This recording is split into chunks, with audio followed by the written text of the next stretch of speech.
The first thing I'm going to do is bring leisure into my dad's life by getting him into reading.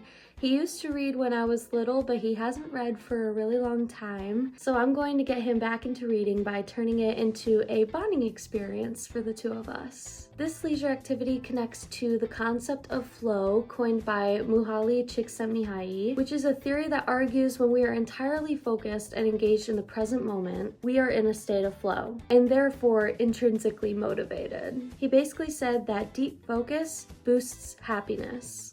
Now, reading requires focused attention onto words and allows you to escape into a different reality, which can be very motivating. I found that reading together was rewarding enough for him to feel fulfilled and uplifted, and I think he's going to try to incorporate reading more so into his everyday life.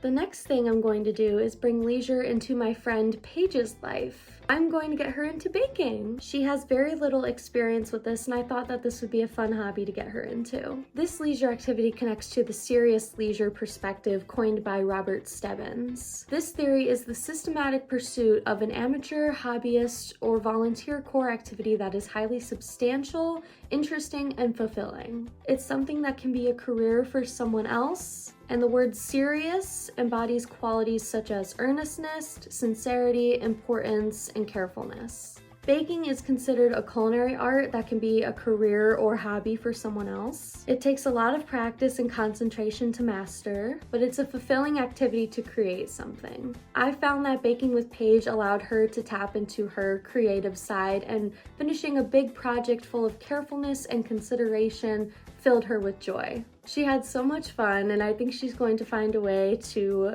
bake more often. Another way I'm going to bring leisure into people's lives is by taking my boyfriend Nick to a coffee shop as a third place. The term third place was coined by Ray Oldenburg, and he describes it as a public place that's not work or home, where you can put aside your concerns and simply just enjoy the company and conversation around you.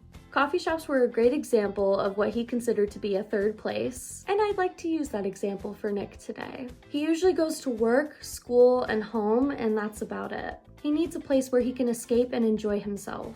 And I think that us being at a coffee shop really helped him relax and pay attention to what was around him. He seemed to be more in the present moment, and doing this activity seemed to fill that missing piece in his life. So I think that Nick is going to incorporate going to a coffee house into his weekly routine. The last way I'm going to bring leisure into people's lives is by getting my younger brother Ryan outside. He's either at school, work, or home, so he doesn't get out much, and I want to change that.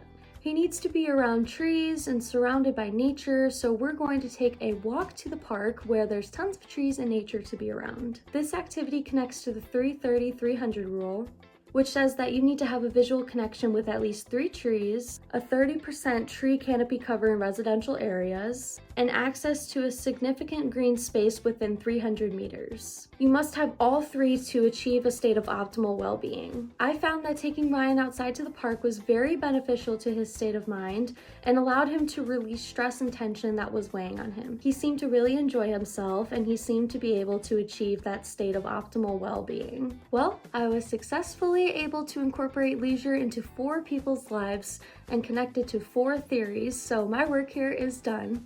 See you next time!